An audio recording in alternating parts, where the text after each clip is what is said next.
neighborhoods in that downtown area.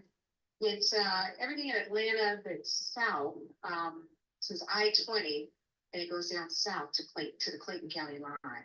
It encompasses Vine City, Washington Park, the Atlanta University Center, um, portions of East Point, Tyler Perry Studios, portions of College Park. It includes Hartsville-Jackson Airport, all the city of Hapeville, and it includes Porsche headquarters. So very large territory, and it sounds like it just goes right through the heart of town, right on down to the South County line. So as citizens of Fulton County, we all have a vested interest, and we want to make sure that the public servants that are elected, while they represent one district, they have one vote on the commission, and that they use their vote wisely as they vote for policy and they govern across this largest county in the state of Georgia. So 74 miles, I believe it is, from North Fulton all the way down to South Fulton, down to the county line and everything in between. So thank you so much. That's my spiel, but I want to turn it over to my co-moderator, Pastor Joe, and he's going to give us another insight. Thank you so very much, Kathy. And again, thank you all for joining us. And we welcome you to the Fulton County Commission District 4 Candidates Forum. As Kathy mentioned, there are 3 candidates that have qualified for this seat. And all candidates have been invited to participate in this evening's forum, but we are blessed just to have Ms. Ivory with us today. Each candidate or this candidate will share information with you about themselves as to why they are the better candidate for the position to represent the residents of Fulton County. Each candidate is seeking to govern, create policy, manage budgets, and be a visionary, creating long-term plans for sustainable growth. More so, lead with tact and diplomacy. As mentioned earlier, we do have a timekeeper, and the timekeeper will keep us on target. If the candidate goes beyond that time, the timekeeper will interrupt you or myself, or Kathy will do so. But with that being said, tonight we're presenting information, ladies and gentlemen, to the voters in a fair, nonpartisan setting. So without further ado, let's get the forum started and hear from our candidates. Thank you so much to the moderators, Pastor Flint, and to Kathy Adams. Thank you so much for having me here in the church and for everybody that is here. It's my pleasure to be here this evening. My name is Ivory, and I am running for Fulton County Commissioner in District 4. I live in Grant Park. I've been a resident of Grant Park for 35 years. I own property in the south part of the district in College Park, and I'm familiar. My daughter went to school in College Park as well, so familiar with the district from the northern side of it to the southern side of it, and so happy to be here to represent that. I'm a mother of 6, a grandmother of 2. Professionally, I'm an attorney, and I am a law professor at Georgia State University School of Law, where I teach entertainment and sports law and head up the Center for Entertainment, Sports, and IT Law. I am running because I think I can do a better job than what we have right now. And I think it's time for people to step up who can lead and display leadership qualities and have the experience to do that.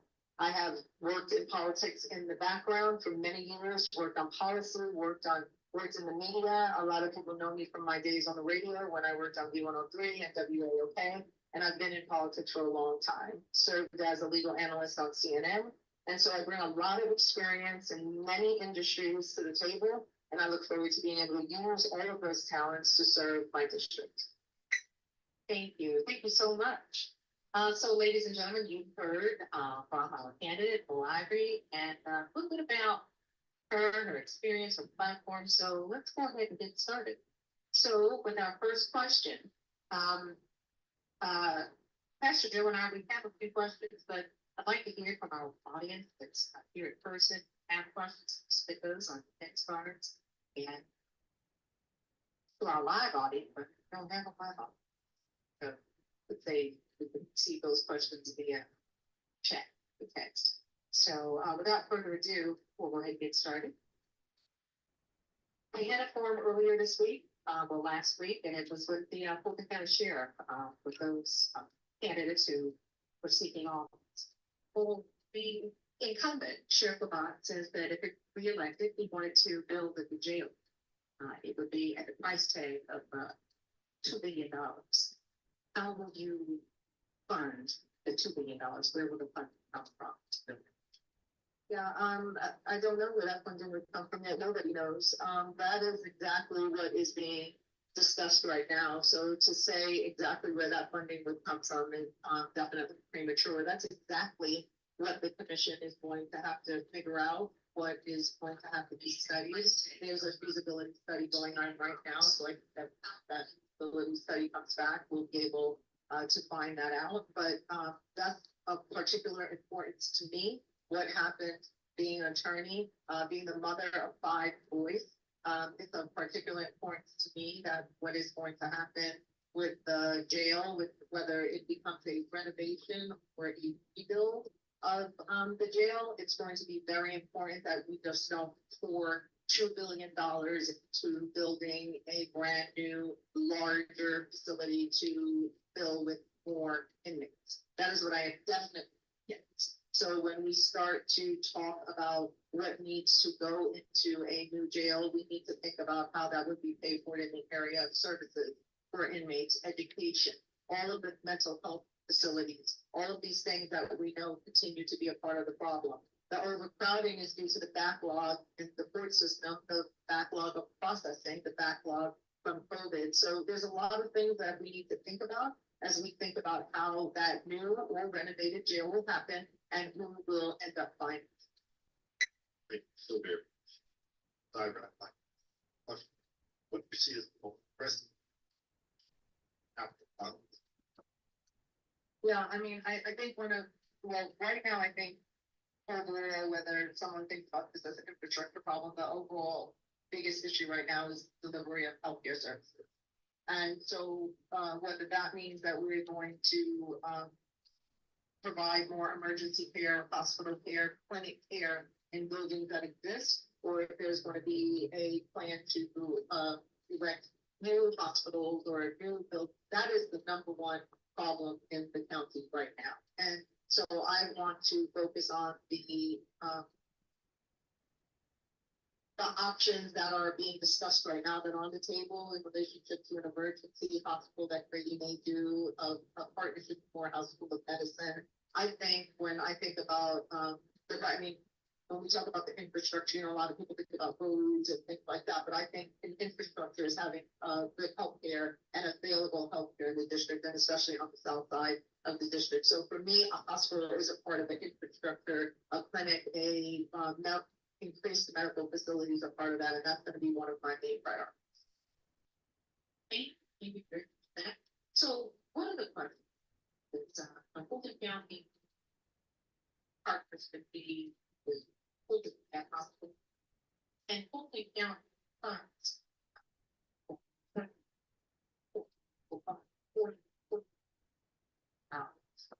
ratings. Well, what's that? 19. You do anything different?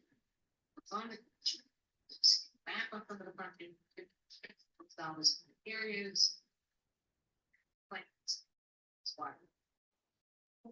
I thought when you are running as a candidate, you have the same information that the public has.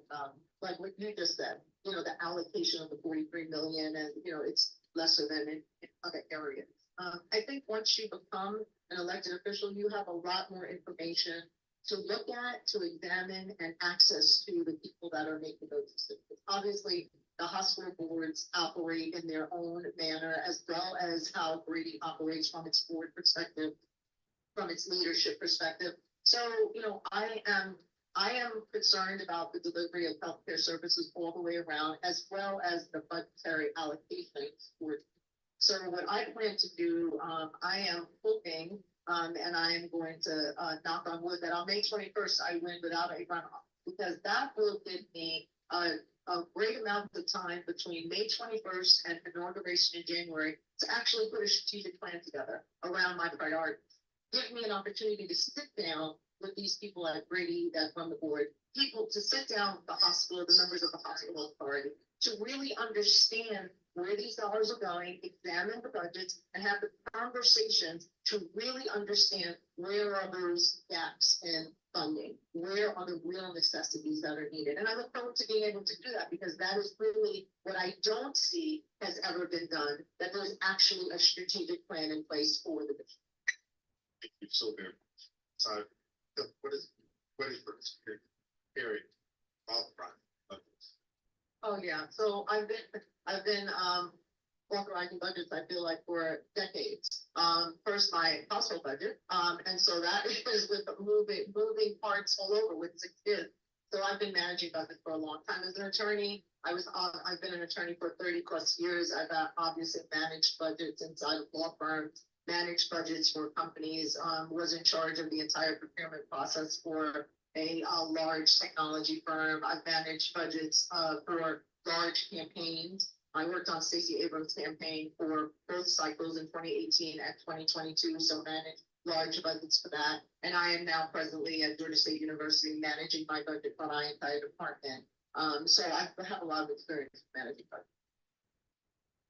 Well, thank you. So the next question, if been longstanding rumors, conversations, debates over the North versus South, talking about how the services are.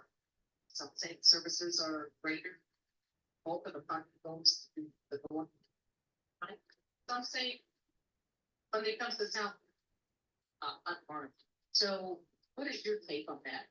How to dispel? I don't think you can dispel that rumor, because that is, asking people how they feel, right?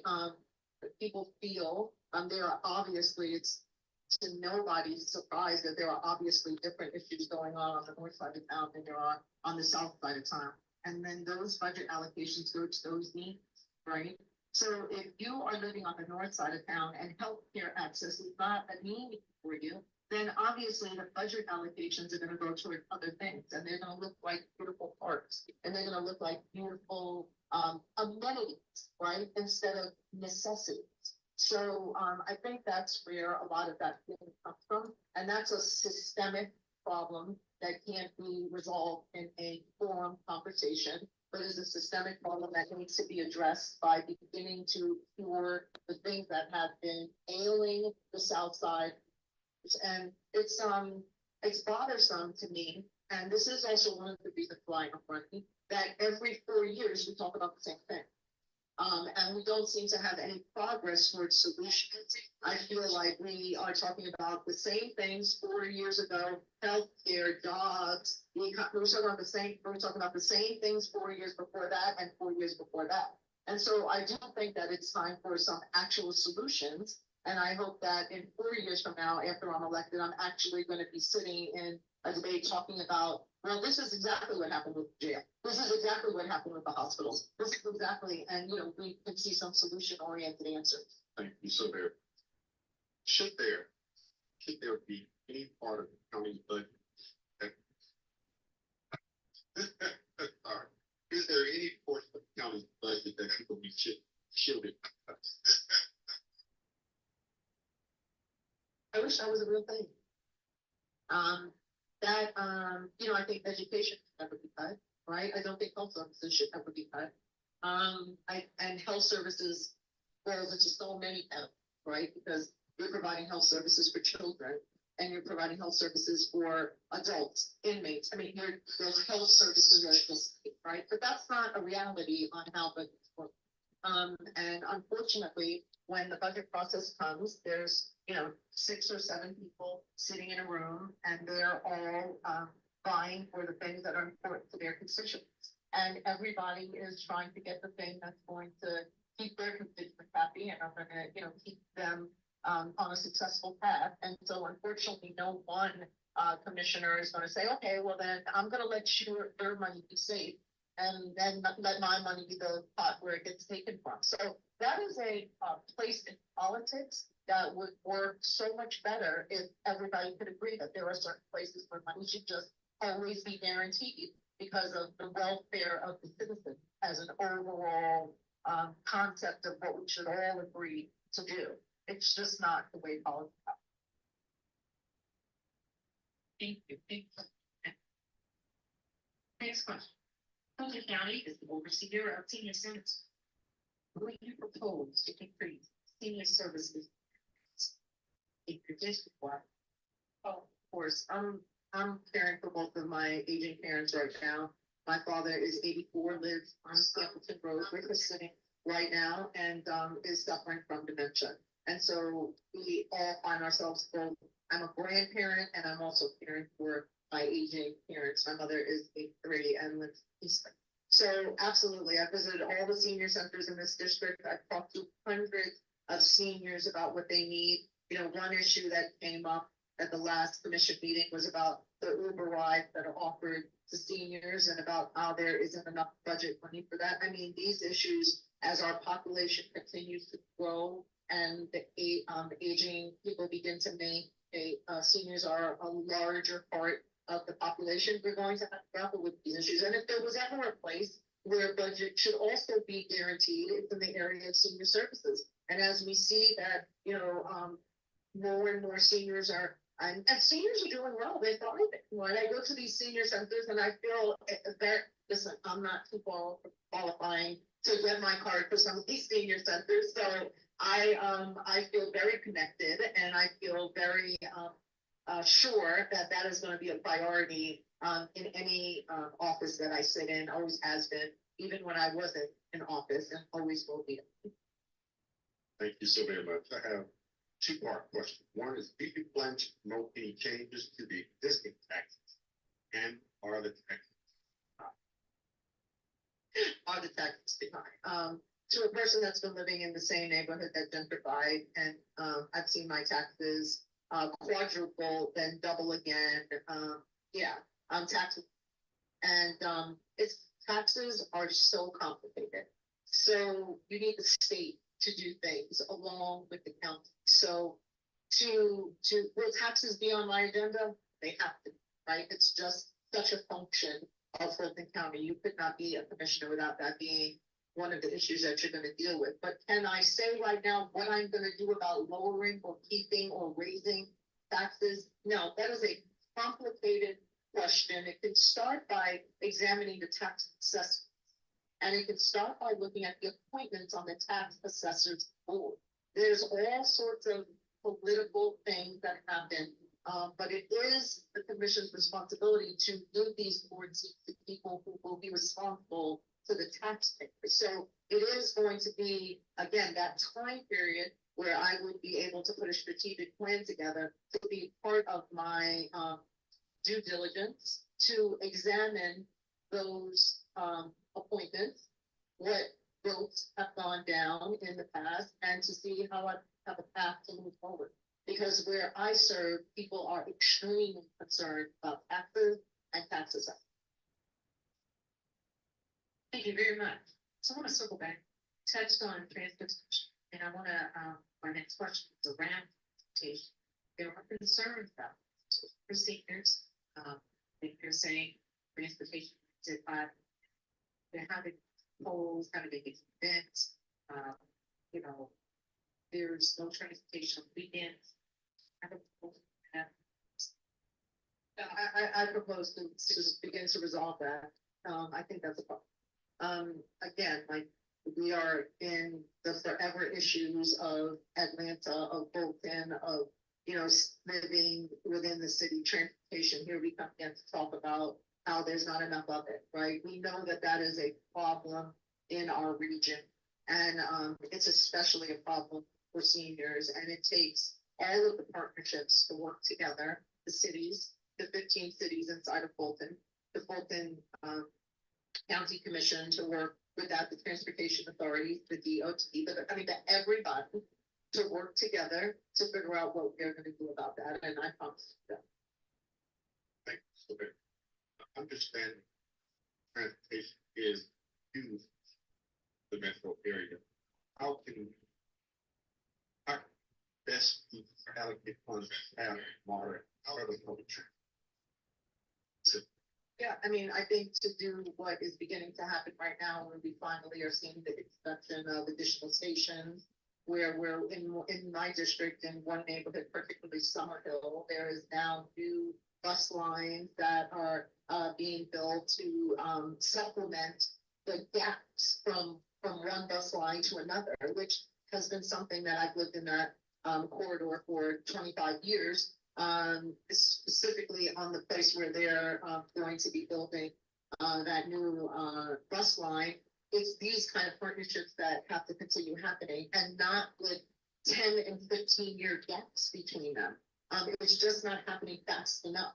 And that is really why transportation continues to be an issue. These projects take so long. And so if we could begin to figure out a faster timeline and not chasing the events that come to Atlanta, because that seems to be a pattern that we increase the amount of transportation projects based on the events that are coming to Atlanta, and we start seeing a swift movement because something's happening, and then we have a lull again when those things go away, then we get another event to move forward. So I mean, there's a lot of inactivity that happens based on the economic opportunities that come to the city, and I think that. So the next question. How do you plan to address the homeless population? It's a long-standing problem, and it's a real problem in District 4. I think that the tie-in between healthcare services has a lot to do with homelessness. The lack of utilizing existing resources, existing buildings, existing properties, whether that is in partnership with the city of Atlanta or all of the homeless advocacy groups and nonprofits. I think we've just got to pick up the pace on dealing with it. And I think I'm going to say that I feel that Mayor Dickens has really done a good job of making that a priority. But I think that the city and the county could work together to make it move even faster. And so that's what I would like to find out. Where is the tension in being able to move these things faster? Because Atlanta Medical Center goes down, and then a great idea was to house some homeless people in a building that existed that has rooms and bathrooms, and that was a fine idea. And so I think if we could do more of that, practical solutions to immediate problems, we could do that here. Thank you so very much. Let me ask you this. Should any part of the county budget bill, sorry, go back. What do you think is the most effective part of the county budget? What do you think the county is doing well with? Well, I think the county is doing well with handling elections, despite the amount of election conspiracy theories that are thrown at them constantly. I think that the ability to hold back a system in Georgia that is trying to have Fulton County elections fail for brown and Black people, I feel like that is one thing I think that Fulton County does well by managing the amount of challenge that it receives, because it is the largest county in the state and turns out the largest number of Black and brown voters. So I do give the kudos to those people that are working so hard on the Board of Elections to deal with all of the conspiracy MAGA type of attacks, especially in preparation for presidential coming up. So I think they do that very well. So next question. How are we going to deal with mental health? Again, I think that is all about providing services, and I think we need more of it. And I think we need to have a larger budgetary allocation specifically to mental health services, because every time we do have an allocation of money towards mental health services, we don't have enough of them. So there's absolutely things happening. You know, at the Oak Hill Center, there's a new facility, and it may hold 25 people, but we know that's not enough, right? We know that's not nearly enough.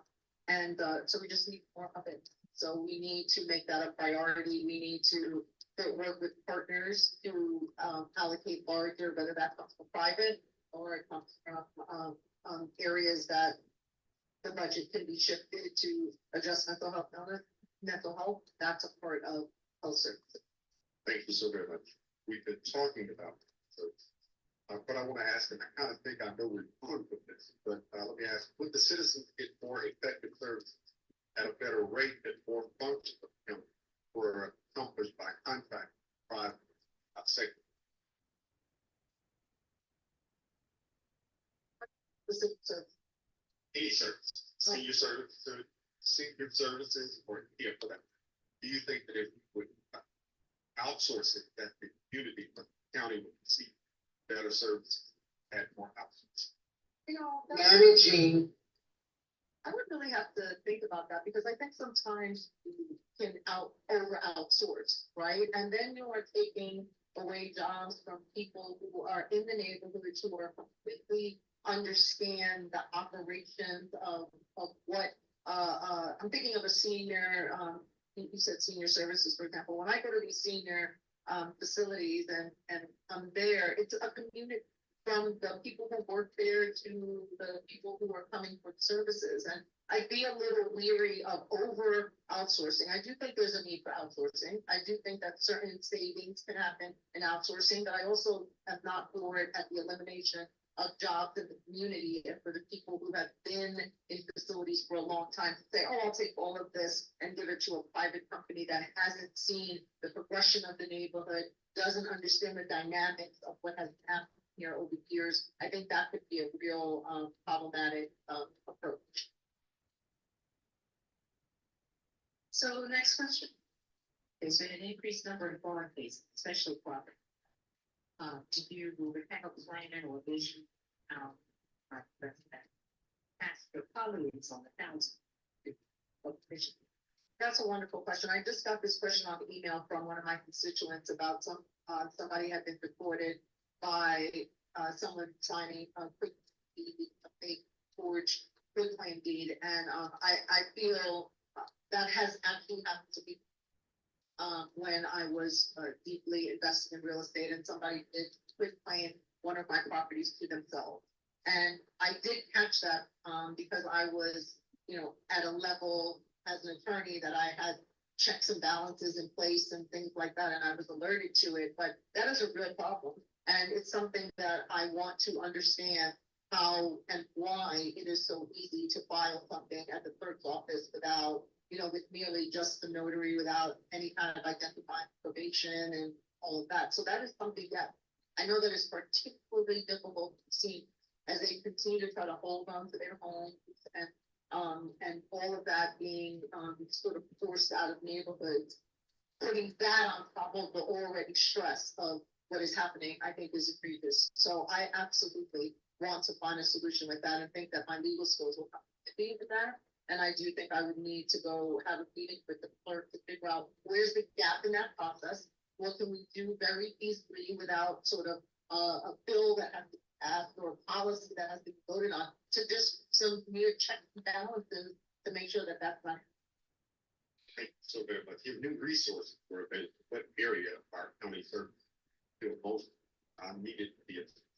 Health services. I mean, I think, I feel like that is the absolute, it resolves so many of the other problems.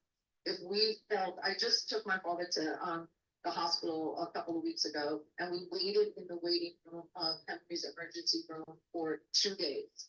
By the time my sister and I decided that we were not going to wait any longer, we took him home without the care that he needed, and then he was COVID. He tested positive for COVID. And I know that happened from sitting in it was a more traumatic experience that was beneficial to his health. And that is because there are no beds. So when a hospital closes, it's not one hospital grade. It cannot hold everybody. So everybody gets shifted to other hospitals. So even if you are insured, or even if you have the ability to bring yourself to the hospital, you may still not receive health service. So that is, for me, a number one part. Next question. Fulton County has halted animal control services and the funding. What is your position? But that was a people problem, not a policy or services issue. That's a people problem. And I'm going to try to work better and forge working relationships. On the contract side, I feel that I probably would have, I really wanted to take a look at the actual content of that contract for, sort of the legalese of it all and what happens when that contract terminates. I feel it could have been drafted differently.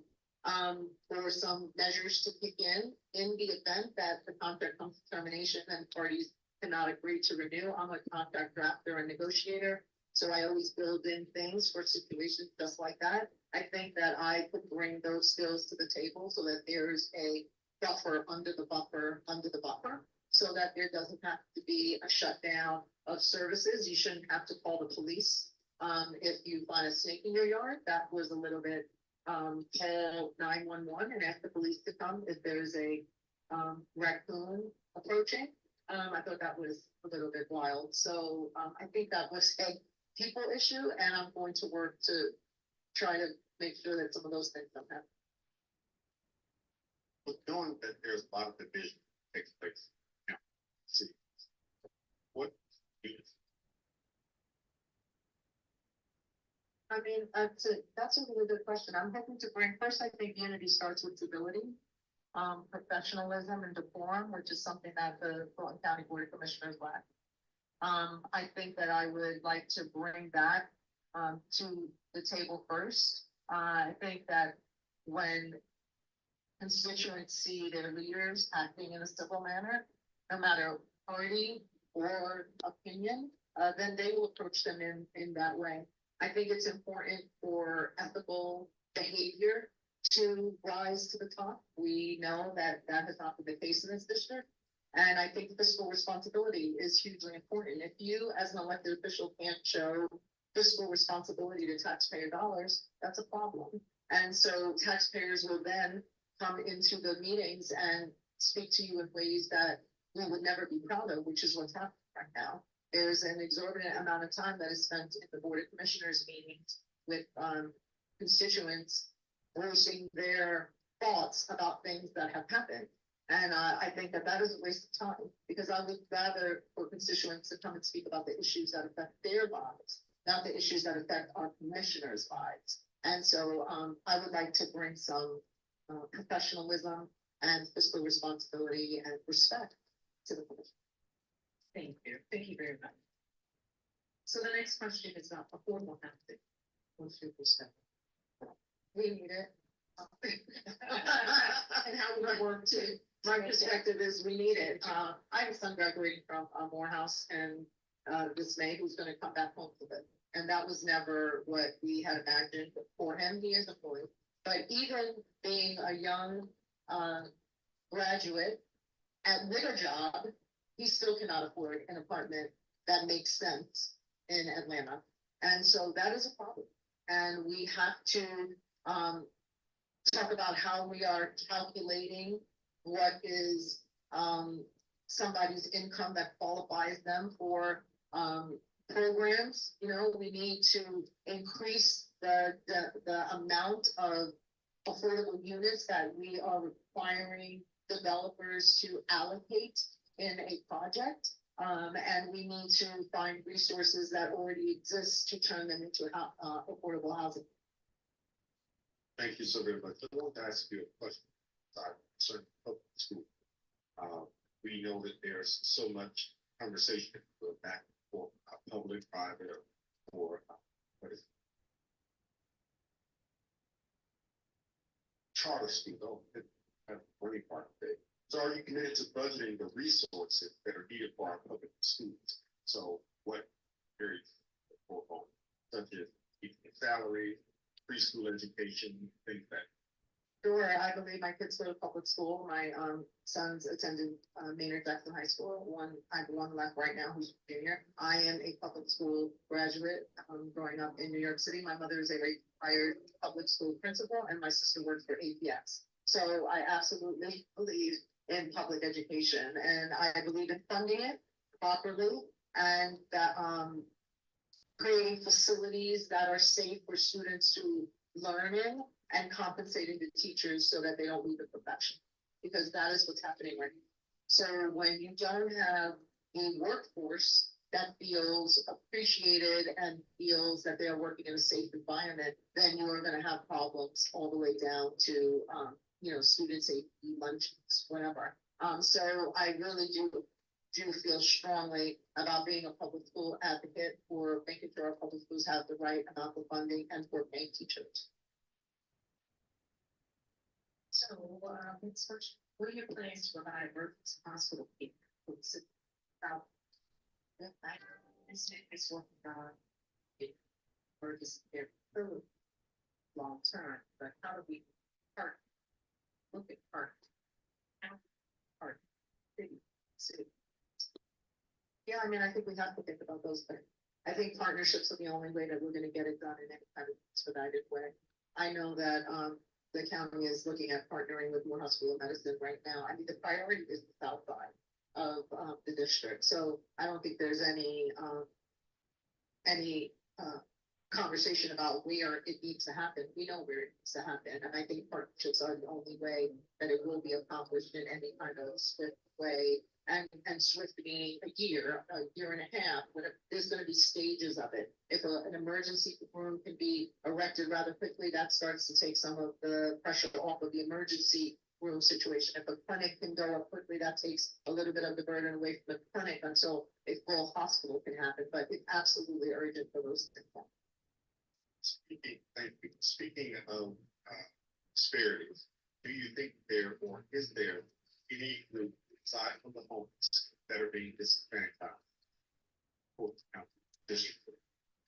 Oh, yeah, I mean, I think legacy homeowners are being disadvantaged by not being able to stay in their homes, and being able to stay in their neighborhoods because they're gentrifying so quickly and the taxes are going up so swiftly that it leaves them no choice but to move out of their neighborhood that they've known so long because they can no longer afford to live. So yes, they are being disenfranchised. I think it first was, legacy residents that have lived in a neighborhood for 20 plus years. And then now it's the ones who have even lived in the neighborhood for 10 years because change is happening so fast and values are changing so fast. Even some of those families that would have considered themselves to, been able to afford the neighborhood 10 years ago cannot afford the neighborhood now, or have the other problem that they can't go because where would they go?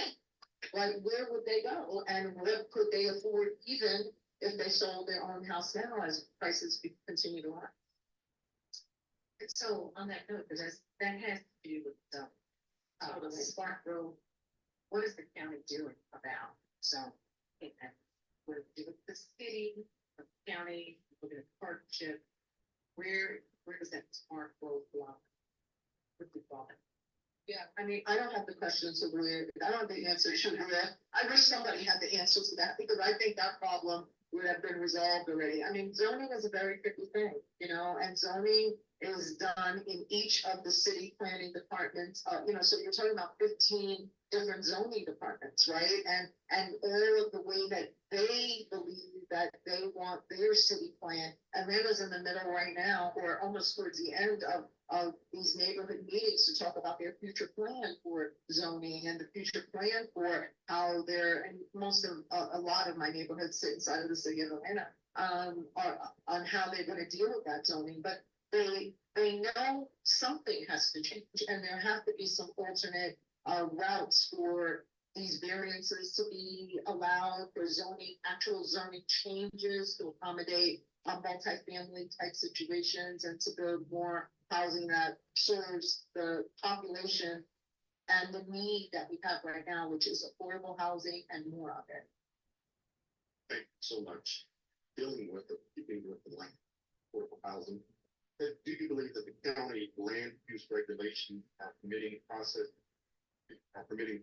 is doing enough to assure that the public interest, that the public has this? Are there enough county land use regulations that ensure that the public is best?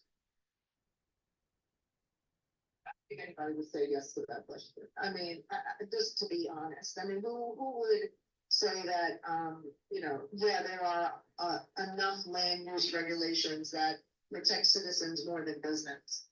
I mean, who would answer yes, right? I think that's what the constant battle is. How are these regulations affecting homeowners? How are the building regulations forcing people out of their neighborhoods? How are the tax incentives for the continuation of the building? How are the assessments done fairly? All of that has to do with regulations and how they're being used. So no, I think that and land use regulations are complicated analyses of state laws that have been on the books for long periods of time, along with policy that has been on the books for years in the county, and then a legislation that exists at the city level. So I mean, it's not just one. Oh, well, if you don't like something that's Fulton County land use regulation, you just will change it. That's not how it works. It's a layered upon layered approach of regulation that requires policy of a group of elected officials to say, okay, this regulation needs to be adjusted to today's climate of housing, climate of business, climate of infrastructure in order to take. I want to talk a little bit about infrastructure. Do we have infrastructure to is our big role? Kind of like our wastewater. And is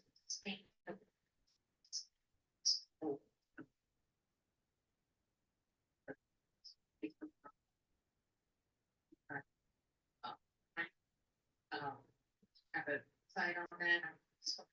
Talk about a little bit about. Sure, I haven't read the 25-year plan document because I've been campaigning. And so, that's again, all of that research and due diligence, once I have access to all of these things that I can do a very much deeper dive into and really come up with my strategic policy initiatives and all that. But is the infrastructure kept up with the growth? No, it has not. And I think you can ask anybody when they are looking for services from wherever they're getting their services from, whether it's from the city, whether it's from the county.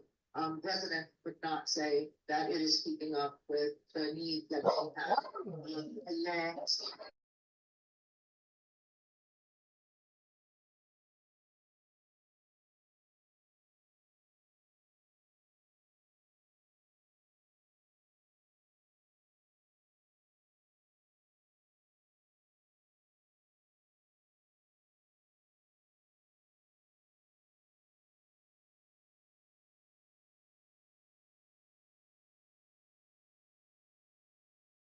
Staying on the yellow line without once or twice trying to avoid some kind of large potholes that could damage a car. So we all know on a very basic level, as such as potholes, if it's the infrastructures are being kept up. In regulation or reference to roads, I had the opportunity to live in Michigan for a while, and I discovered they had road commissions, and they would buy asphalt. I think there's 5-year, 15, maybe 25-year plan for that. Once elected, will you look at buying asphalt or whatever it would call for the highways or roads that would be longer rather than ones that fix immediate holes? For instance, where I live on Briarcliff, they literally came by and dropped some stuff there, but the hole is still there. So what can we do as far as infrastructure, looking at road maintenance better for the future? Yeah, I mean, I think that that's a very interesting concept that once elected, I would love to sit down and figure out what Michigan is actually doing to be able to do a long-term sort of pothole fill and how they finance that, right? Because everything goes back to like, well, how is that financed, right? How is that paid for? And so there has to be some plan that was in place with allocated dollars to be able to switch from a emergency situation of covering something up to a long-term fix that says, okay, well, when that situation happens, the sinkhole happens, we're going to do this instead of the 2-year fix. We're doing the 14-year fix, which we know the 14-year fix costs much more, maybe 7 times the amount that a 2-year fix costs. So I think that that's a budget analysis of where we are with roads and the allocation of road money comes from many different places. It doesn't just come from the Fulton County budget. It comes from federal dollars. It comes from state dollars. So you really have to look at how to better utilize those dollars. And there's something, but that is the kind of conversations that I've been having around the district, asking people, how do you think we could do it better? I look forward to being able to sit down with every neighborhood in this district and say, tell me how you think we might be able to do it better. Nobody has ever said that to me about a long-term fix in relationship to something you saw in another state. And I think that that's awesome. I want to do more of that. So tell me your top three. Yeah, healthcare is definitely, one of my, well, I think you could say healthcare is my number one priority. Yeah, I think healthcare is definitely my number one priority. Taxes are another one of my priorities. Seniors are a huge priority, but I put that under health and human services because I think that that's hugely important. And then obviously election security is my third. I also think that the idea of affordable housing goes to the tax part because the way we assess taxes has a lot to do with affordable housing. The way we tax residential versus the way we tax commercial has a lot to do with affordable housing and housing in the city. So that's not to leave out the housing crisis because that is huge, but I put that under the whole review of how we do taxes and what it does to. Okay. So we are going to wrap it up to go into what's minute of this. And so now it's what I'd like to say. She will give us, I'll give her 2 minutes to share with us closing statement. Why? How can you put it back? Volunteers. Well, I first want to say, Just any more. first I want to thank you both for this wonderful conversation, and I want to say thank you to everybody who is going to be watching this. It's being videotaped, and I really appreciate you even taking the time to read this. I mean to watch this. I think it's important that you notice that I'm the only one here. That is not something that has happened to me only one time. I have throughout the months that I have been campaigning, have been the only one to show up at any point. It is obvious that the incumbent in this race is laying low because she has so many issues. I just think that it's a total distraction that we don't get a chance to hear from our elected leaders and that we have someone who's in the seat right now that has not shown good judgment, has been found guilty of sexual harassment and has cost the taxpayers $1 million taxpayer dollars. It's not what we can be proud of for our elected officials. And I think that that's where we have to first start off with electing people that we know are qualified, who show good judgment, who have good character, and most importantly, will display fiscal responsibility. Elected officials should not have their own trials. They should be taking care of the trials of their constituents. And that's what I plan to do. And as an attorney, I feel that I bring an immense amount of knowledge to this seat, a district I've lived in for 35 years. And I look forward to being able to serve in that type of professional stance. And what I know is that I will lead well, and I promise that I will take care of your money. You can find all the information you need to find out about me at moivory.com. That's MOIvory like the soap.com. And you can send me an email and I'll answer any questions you have because I'm always going to show up. And that's the most important thing. So thank you. And I hope that you will vote for me, second name on the ballot, when you go to vote early now or on election day, May 21st. Thank you. Thank you so much, Ms. Ivory. Ladies and gentlemen, you just heard a qualified and combined serve as the next Fulton County Commission. The elected commissioner will serve a full term that begins in 5 and will end. Her future lies within your hands. As a constituent voter of Fulton County, it is our hope that you can use your vote as your voice to elect fair representation. I want to leave you with a few important things as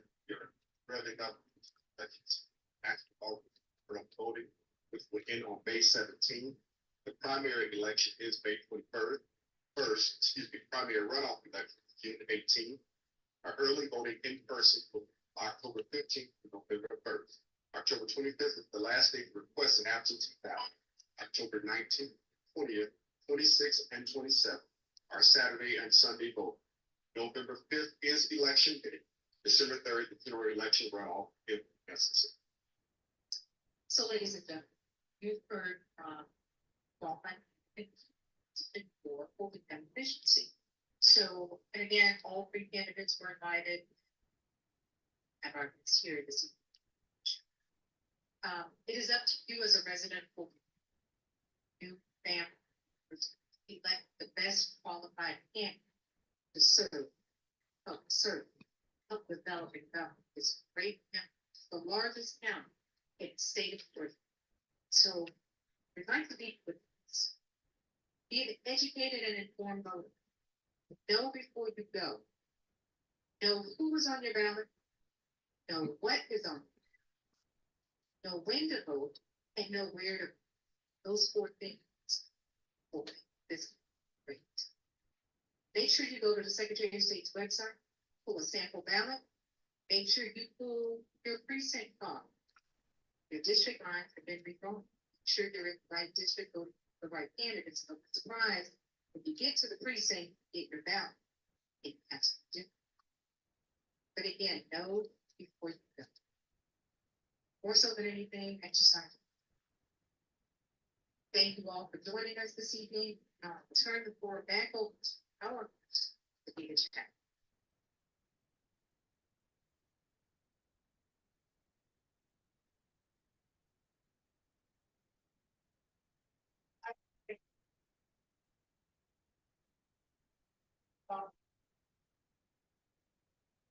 Don't have anything to do with that. I keep on looking down. My house is, traditional home is that. So I go first.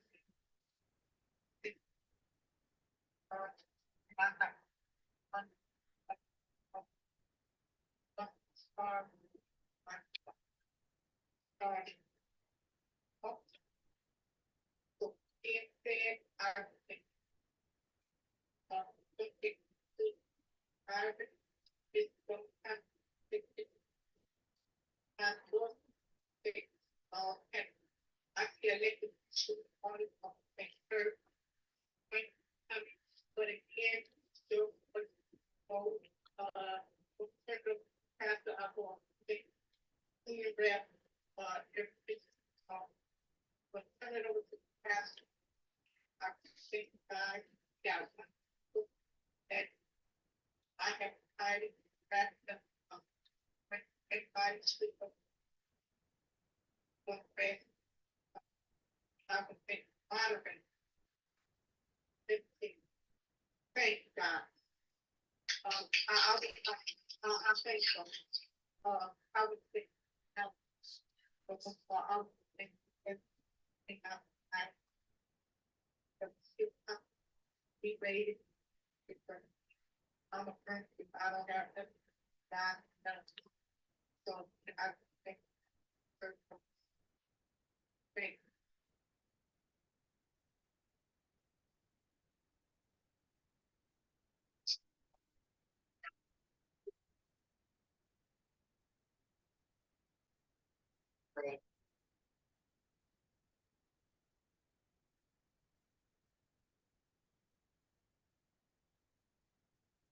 Correct you. Thank you. We're so thankful again for C.E.E.L, Citizens for Excellence in Leadership, and these forums that have been held here, and we're thankful to be able to host these. Our whole desire is to show collaborative intent. I'm so thankful for the issues that were discussed this evening, particularly related to seniors and to mental health. This is Senior Citizen Month, one of the months of the year that's been focused on senior citizens. This is also Mental Health Awareness Month. And so I pray that more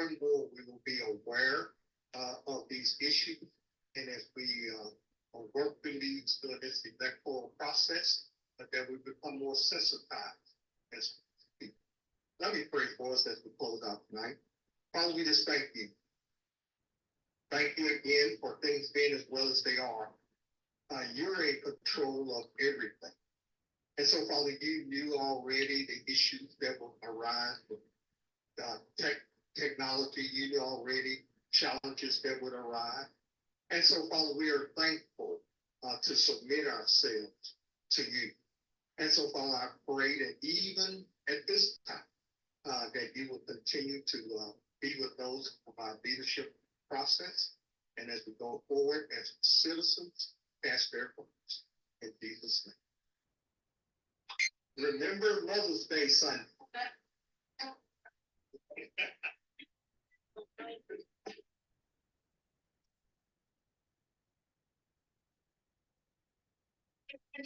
Before we go on, I want to say Happy Mother's Day to all the mothers. I totally forgot that. I want to say Happy Mother's Day to all the mothers. Thank you.